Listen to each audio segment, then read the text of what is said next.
भारत ने किया कुछ ऐसा ईरान की पूरी ताकत कैद। अब कौड़ियों के भाव पेट्रोल डीजल लो। अमेरिका समेत अरब देशों के उड़े होश। दोस्तों, अभी कुछ दिन पहले भारत के विदेश मंत्री एस जयशंकर प्रसाद ईरान के दौरे पर गए हुए थे और इस शख्स ने ईरान में जो करके आया है ना, सुनोगे तो माथा पकड़ लोगे। इस शख्स को सैल्यूट करने का मन करेगा, क्योंकि ऐसा विदेश मंत्री हमें दोबारा नहीं मिलने वाला। क्योंकि आपदा को अवसर में कैसे बदला जाता है, इनसे बेहतर कोई भी नहीं जानता। दरअसल दोस्तों, जैसे ही एस जयशंकर ईरान से वापस लौटते हैं, ईरान के द्वारा पाकिस्तान पर मिसाइल का अटैक कर दिया जाता है, क्योंकि पाकिस्तान भारत का सबसे बड़ा दुश्मन देश है। तो इसमें भारत भी ईरान का साथ देने वाला है और अब पाकिस्तान और ईरान का युद्ध और भी ज्यादा भीषण होता जा रहा है, जिससे ईरान को इस समय ज्यादा मात्रा में पैसे की रिक्वायरमेंट है। अब क्योंकि ईरान की इकोनॉमी कच्चे तेल के एक्सपोर्ट के बलबूते टिकी हुई है, इसीलिए अब ईरान ज्यादा मात्रा में कच्चा तेल बेचना चाहता है। लेकिन दिक्कत इस बात की है कि ज्यादा मात्रा में ईरान से तेल खरीदने के लिए कोई भी देश तैयार नहीं है, क्योंकि ईरान पर खतरनाक सैंक्शन लगे हुए हैं, न सिर्फ अमेरिका के बल्कि यूनाइटेड नेशन के भी। ऐसे में कोई भी मेजर कंट्री ईरान से तेल नहीं खरीदती। और आप जानते हैं कि ईरान एक बहुत विशालकाय देश है और यहाँ पर गैस और कच्चे तेल के विशालकाय भंडार मौजूद हैं और इस समय इनकी फाइनेंशियल हालत हद से ज्यादा खराब है। ऐसे में ये इस कच्चे तेल के होते हुए भी बहुत ही ज्यादा बुरी स्थिति में है। इसलिए ईरान ने भारत के साथ दोस्ती के हाथ बढ़ा लिए हैं और इस समय ईरान बेबस भी है। इसीलिए ईरान की मजबूरी का फायदा भारत को होने वाला है, क्योंकि एक तरफ जहां रूस से क्रूड ऑयल यानी कि कच्चे तेल इंपोर्ट करने में दिक्कत आ रही है, वहीं दूसरी तरफ ईरान भारत को सस्ते दामों में कच्चा तेल ऑफर कर रहा है, क्योंकि ईरान को इस समय पैसे की काफी ज्यादा जरूरत है। यानी कि कुल मिलाकर हर तरफ से भारत को ही फायदा होने वाला है। लेकिन पूरी दुनिया इस बात से हैरान है कि अगर भारत के विदेश मंत्री जयशंकर न होते तो यह सब कभी संभव न हो पाता, क्योंकि भारत के कहने पर ही पाकिस्तान और ईरान के बीच युद्ध होने लगा और उसका फायदा भी पूरी तरह से भारत को होने वाला है। बिजनेस स्टैंडर्ड की एक रिपोर्ट के मुताबिक भारत ईरान से भारी मात्रा में क्रूड ऑयल और नेचुरल गैस इंपोर्ट करने वाला है और इसके लिए कारण यह बताया जा रहा है कि हूती विद्रोही लाल सागर में हमारे तेल के टैंकरों पर हमला कर रहे हैं। हूती विद्रोहियों के अटैक से ट्रेड रूट डिस्टर्ब हो रहा है। इसीलिए हूती विद्रोहियों से बचने के लिए मजबूरी में हमें ईरान से कच्चा तेल खरीदना पड़ेगा। दरअसल पिछले 2 महीनों से जो यमन के हूती विद्रोही हैं, लाल सागर से गुजरने वाली हर एक शिप पर हमला कर रहे हैं। इतना ही नहीं, पिछले 1 महीने में लाल सागर से हटकर जो अरेबियन सागर है यानी कि अरब सागर, वहां पर भी शिप्स पर हमले शुरू हो चुके हैं, जिसमें से कई भारतीय शिप थी जो कच्चा तेल लेकर भारत आ रही थी, उन पर भी हमले हुए हैं। जरा इस मैप को देखिए, ये रहा लाल सागर जो कि यूरोप से जोड़ता है पूरे अरेबियन सी को, और ये रहा अरेबियन सागर जिसे हिंदी में हम अरब सागर कहते हैं। भारत का जितना भी माल एक्सपोर्ट किया जाता है यूरोप के अंदर, अरब देशों के अंदर, वो सब यहीं से होता है। या हम दूसरे देशों से जो सामान खरीदते भी हैं, यूरोप से जो सामान आता है, अरब देशों से आता है, अफ्रीकी देशों से आता है, सब अरेबियन सागर के थ्रू ही होकर आता है।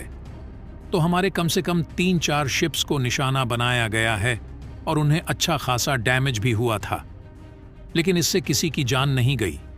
लेकिन भारत ने सोचा क्यों ना इस मौके का फायदा उठाया जाए और इससे अरबों डॉलर भी कमाए जाएं। और जितने भी होशियार बनने वाले यूरोपियन देश हैं, जो अमेरिका है, इनको बेवकूफ भी बनाया जाए, और भारत ने आज वो कर दिया है।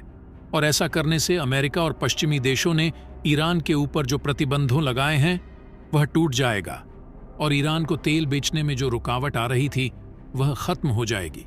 दरअसल भारत डायरेक्टली रूस को ये तो मना नहीं कर सकता है कि आपसे तेल नहीं लेंगे, क्योंकि भारत और रूस के ट्रेड रिलेशंस पहले से भी काफ़ी अच्छे रहे हैं।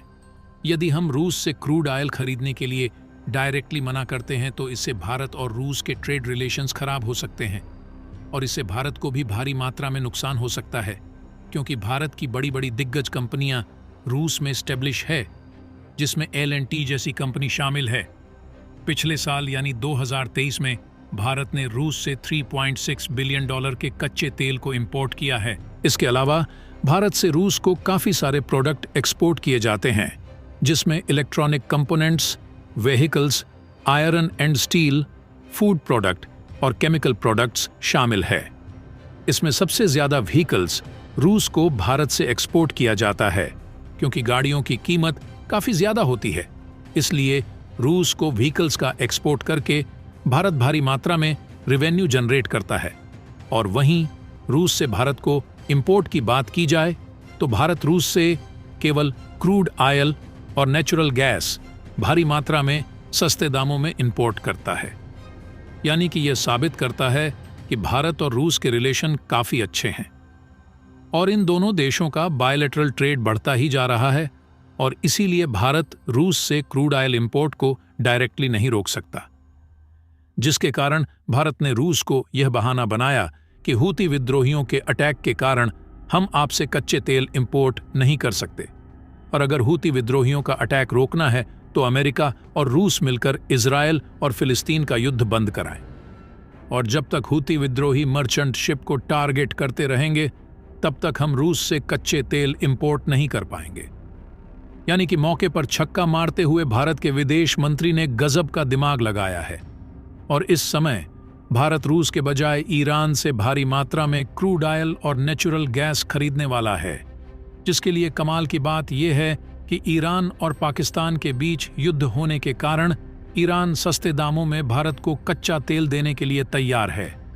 और दूसरी सबसे बड़ी बात यह है कि ईरान और भारत के बीच की दूरी कम होने के कारण ट्रांसपोर्टेशन कॉस्ट भी कम लगने वाली है, और इस समय भारत को जो मौका ईरान में मिल रहा है, भारत इसे बिल्कुल भी छोड़ने वाला नहीं है। यानी कि जिस तरह हमने रूस और यूक्रेन के युद्ध का फायदा उठाकर रूस से भारी मात्रा में सस्ते दामों में कच्चे तेल को इंपोर्ट कराया था, उसी तरह अब भारत ईरान की मजबूरी का फायदा उठाकर सस्ते दामों में भारी मात्रा में तेल को खरीदने वाला है। आपको बता दें कि भारत में दुनिया की सबसे बड़ी ऑयल रिफाइनरी मौजूद है, जिसके कारण हम दूसरे देशों से कच्चे तेल को इंपोर्ट करके अन्य देशों को डीजल और पेट्रोल एक्सपोर्ट करते हैं, जिससे भारत को एक बड़ी मात्रा में प्रॉफिट होता है। इसके अलावा भारत की कुछ कंपनियां ऐसी हैं जो कतर और सऊदी अरब जैसे देशों में अपनी ऑयल रिफाइनरी को सेटअप किए हुए हैं, जहां से भारत की इकोनॉमी में एक लार्ज अमाउंट प्रॉफिट ऐड होता है। हालांकि यह पहली बार नहीं हो रहा है कि भारत ईरान से क्रूड ऑयल खरीद रहा है, बल्कि इससे पहले भी भारत ने ईरान से क्रूड ऑयल को परचेज किया है। लेकिन जिस तरह से ईरान सस्ते दामों में भारत को क्रूड ऑयल ऑफर कर रहा है, इतने सस्ते दामों में आज से पहले भारत ने किसी भी देश से कच्चा तेल नहीं खरीदा। फिलहाल भारत और ईरान के बीच ट्रेड की बात की जाए तो फाइनेंशियल ईयर 2023 के मुताबिक $2.3 बिलियन के आसपास ट्रेड हुआ था, जबकि इस साल यानी कि 2024 में यह पहले से कई गुना ज्यादा बढ़ने वाला है।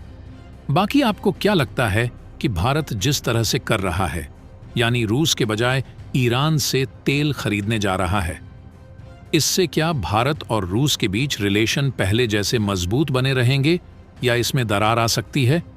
दोस्तों, अपनी राय कमेंट बॉक्स में जरूर बताइएगा। तो दोस्तों, जय हिंद, जय भारत।